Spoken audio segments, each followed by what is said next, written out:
Right, ఇక breaking news చూస్తున్నాం. Formula ఈ కార్ రేసింగ్ లో కేటీఆర్ కు ఈడీ నోటీసులు జారీ చేసింది. జనవరి 7న ఈడీ విచారణకు హాజరు కావాలని నోటీసులు జారీ చేశారు. సీనియర్ ఐఏఎస్ అధికారి అరవింద్ కుమార్, హెచ్ఎండిఏ మాజీ చీఫ్ ఇంజనీర్ బిఎల్ఎన్ రెడ్డిలు జనవరి 2, 3 తేదీల్లో విచారణకు రావాలని నోటీసులు జారీ చేశారు. ఇక ఏసీబీ ఎఫ్ఐఆర్ ఆధారంగా ఎమ్మెల్యేని కింద ఈడీ విచారణ చేస్తోంది. ఫెమా నిబంధనల ఉల్లంఘన జరిగినట్లు ఈడీ ఇప్పటికే గుర్తించింది. ఎఫ్ఐఆర్ఓకు 55 కోట్ల నగదు బదిలీ, ఆర్థికపరమైన అవకతవకలు జరిగినట్లు ఈడీ అనుమానిస్తోంది.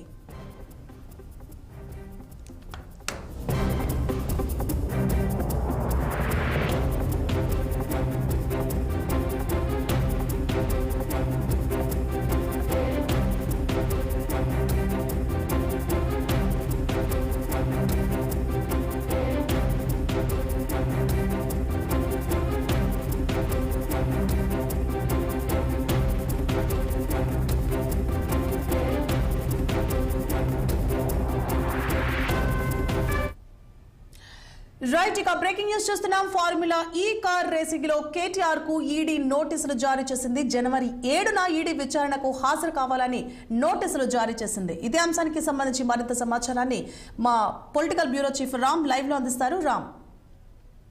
సువర్ణ, ఏదైతే మాజీ మంత్రి బీఆర్ఎస్ పార్టీ వర్కింగ్ ప్రెసిడెంట్ కు వచ్చే నెల 7వ తేదీన విచారణకు రావాలంటూ ఈ ఎన్ఫోర్స్మెంట్ డైరెక్టరేట్ కార్యాలయం నుంచి మెయిల్ ద్వారా నోటీస్ వచ్చినట్టు తెలుస్తూ ఉంది. ప్రస్తుతం ఏదైతే మాజీ ప్రధాని మన్మోహన్ సింగ్ అంత్యక్రియల నిమిత్తం నిన్న సాయంత్రం కేటీఆర్ ప్రస్తుతం ఇక్కడ ఢిల్లీలోనే ఉన్నారు. అయితే ఈ వార్త ఢిల్లీలో ఉండగా ఈ వార్త బయటకు వచ్చిన విషయం తెలిసిందే. ముఖ్యంగా గత బీఆర్ఎస్ ప్రభుత్వ హయాంలో రాష్ట్ర మున్సిపల్ అడ్మినిస్ట్రేషన్ మంత్రిగా పనిచేసిన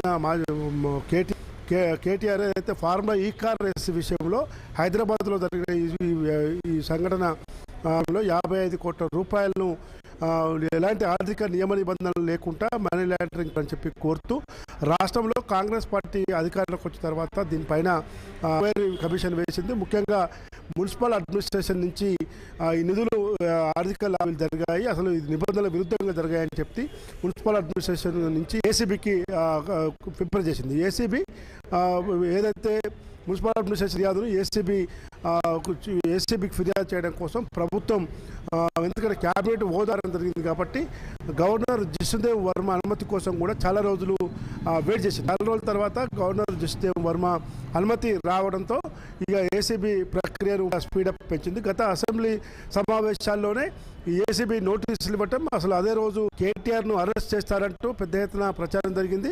కానీ కేటీఆర్ ఈ ఏసీబీ నోటీసుల పైన తన ఎఫ్ఐఆర్లో నా పేరు తీసేయాలని కోరుతూ అసలు దానికి సంబంధమే లేదంటూ హైకోర్టులో క్వాష్ పిటిషన్ వేసిన నేపథ్యంలో మొదట 30వ తేదీ వరకు కేటీఆర్ను అరెస్ట్ చేయొద్దు, కానీ ఎంక్వైరీ మాత్రం చేసుకోవచ్చు అని చెప్పి హైకోర్టు ఇచ్చిన తీర్పులో ఉంది. అయితే మరోసారి విచారణకు వచ్చిన నేపథ్యంలో కేటీఆర్ క్వాష్ పిటిషన్పై 30 తేదీ వరకు అరెస్ట్ చేయదని చెప్పి రెండోసారి మధ్యంతర ఉత్తర్వులు ఇవ్వడం జరిగింది. కానీ ఇదే ఒకవైపు ఏసీబీ కూడా ఏసీబీ కూడా కౌంటర్ దాఖలు చేయాలని చెప్పి ఇప్పటికే ఆదేశాలు ఇచ్చిన నేపథ్యంలో ఇదంతా కూడా ఒకవైపు హైకోర్టులో ఉన్నత న్యాయస్థానంలో ఈ వ్యవహారం నడుస్తున్నా కానీ మరోవైపు మనీ లాండరింగ్, ఆర్థిక లావాదేవీల నిబంధనల విరుద్ధంగా జరిగాయని చెప్పి పిఎంఎల్ఏ సమయంలో ఈడీ ఎంటర్ అయింది. ఈడీ ఇప్పటికే దీనిపైన విచారణ చేసేందుకు సిద్ధమైంది.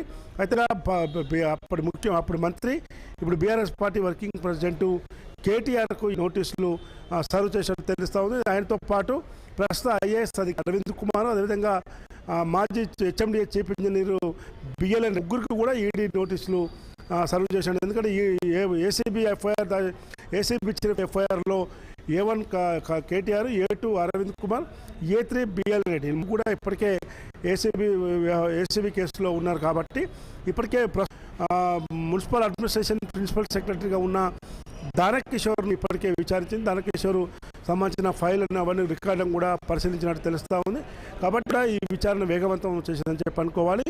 మొదట 2, 3 తేదీల్లో అరవింద్ కుమార్ను ఇద్దరిని కూడా విచారణకు రావాలని చెప్పి నోటీసులు ఇచ్చింది. 7వ తేదీన రావాలని చెప్పి ఇచ్చింది. అయితే ముఖ్యంగా ఈ అధికారులు ఏదైతే ప్రస్తుత ఐఏఎస్ అధికారి అరవింద్ కుమార్, మాజీ HMDA chief engineer BLN Reddy, వీళ్ళు ఇద్దరు ఇచ్చిన స్టేట్మెంట్స్ ఆధారంగా 7వ తేదీన కేటీఆర్ను ఎలాంటి విషయాలపై విచారిస్తారు, అసలు విచారణ ఉంటుందా, ఎమ్మటే కస్టడీసుకుంటారా, ఈడీ ఆధీనంలోకి తీసుకుంటారా అనేది మాత్రం పెద్ద ఎత్తున చర్చ జరుగుతూ ఉంది. ఏదేమైనా రాష్ట్రంలో కాంగ్రెస్ పార్టీ అధికారంలోకి వచ్చాక బీఆర్ఎస్ ప్రభుత్వంపై బీఆర్ఎస్ మా కుటుంబంపై రాజకీయ కక్ష సాధింపు చర్యలకు పాల్పడుతుంది.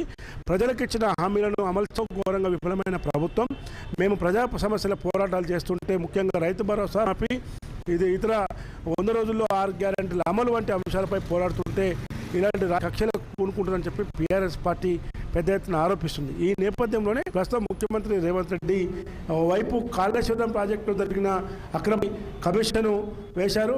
తర్వాత విద్యుత్ ఒప్పందాలపై కమిషన్ విచారణ వేశారు. రెండు వేగవంతంగా జరుగుతున్న నేపథ్యంలోనే ఫార్ములా ఈ కార్ రేస్ విషయంలో మాత్రం కేటీఆర్ విషయంలో ముఖ్యమంత్రి రేవంత్ రెడ్డి చాలా కఠినంగా ఉన్నట్టు తెలుస్తూ ఉంది. పరిస్థితుల్లోనైనా ఈ కేసులో ఆయనను ఇరికించాలని చెప్పి చూస్తుందని చెప్పి ఆరోపిస్తున్నారు. ఈ పరిస్థితుల నేపథ్యంలో ఏసీబీ నోటీసులు, ఇంకా నోటీసులు సర్వ్ చేయాల్సి ఉంది. ప్రస్తుతం ఈడీ నోటీసులకు వచ్చే నెల 7వ తేదీన హాజరై సమాధానం చెప్పాల్సిన అవసరం ఉంది. రామ్, అయితే ఇప్పుడు 2-3 తారీఖుల్లో సీనియర్ ఐఏఎస్ అధికారి అరవింద్ కుమార్, అలాగే హెచ్ఎండిఏ మాజీ చీఫ్ ఇంజనీర్ బిఎన్ రెడ్డిల విచారణ కొనసాగుతుంది. అయితే ఆ విచారణలో భాగంగా వారు చెప్పే అంశాలు కీలకంగా మారే అవకాశాలు ఉంటాయి. ఎందుకంటే అంతకుముందు దానం కిషోర్ ఇచ్చిన డీటెయిల్స్ ఏవైతే ఉన్నాయో దాని ఆధారంగానే ఏసీబీ ఎఫ్ఐఆర్ ఫైల్ చేసింది. అంటే అవి కీలక అంశాలుగా పరిగణించవచ్చు. ఇప్పటికీ కేటీఆర్ అయితే తాను ఏ తప్పు చేయలేదంటూ చెప్పుకుంటూ వస్తున్నారు. మరి 2-3 తారీఖుల్లో జరిగే ఈ విచారణ కీలకంగా మారే అవకాశాలు ఉన్నాయా? ఆ ప్రభావం ఆయన చేసే విచారణ మీద పడే అవకాశాలు ఉంటాయా? స్వర్ణ, ఏదైతే ప్రస్తుతం మున్సిపల్ అడ్మినిస్ట్రేషన్ ప్రిన్సిపల్ సెక్రటరీగా ఉన్న ఇప్పుడు ఏసీబీకి ఇప్పటికే తన పూర్తి వివరాలు సమర్పించడం జరిగింది.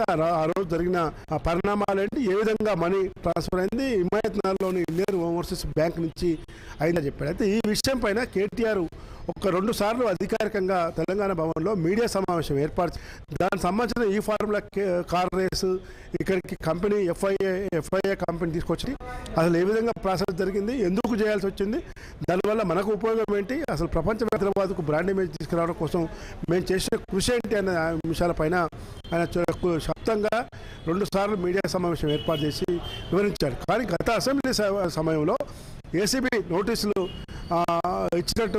ఇచ్చింది. ఏసీబీ నోటీసులకు ఆయన ఖచ్చితంగా విచారణకు హాజరవుతాను, ఏ సంస్థ పిలిచినా వెళ్తాను, నేను చేసిన వీళ్ళు కూడా మొత్తం కూడా వాళ్ళందరికీ వివరిస్తాను, ఎట్టి పరిస్థితుల్లో కూడా నేను పొరపాటు చేయలేదు, పరమైన అంశాల మేరకే మేము చేశామని చెప్తున్నారు. కానీ ఈరోజు అరవింద్ ఏసీబీకి ప్రభుత్వానికి అప్రూవర్గా మారే అవకాశం ఉందని కూడా తెలుస్తోంది. ఇప్పటికీ అప్రూవ్గా, ఎందుకంటే ఆయన ఐఏఎస్ అధికారుల సంఘం నుంచి కూడా ఒత్తిడి తెస్తున్నట్టు తెలుస్తూ ఉంది. కాబట్టి ఐఏఎస్ అధికారులు అప్రూవ్గా మారితే కొంత కేటీఆర్కు ఇబ్బందికరమైన పరిస్థితి ఎదురవుతాయని చెప్పి ఓవైపు ప్రచారం జరుగుతూ ఉంది.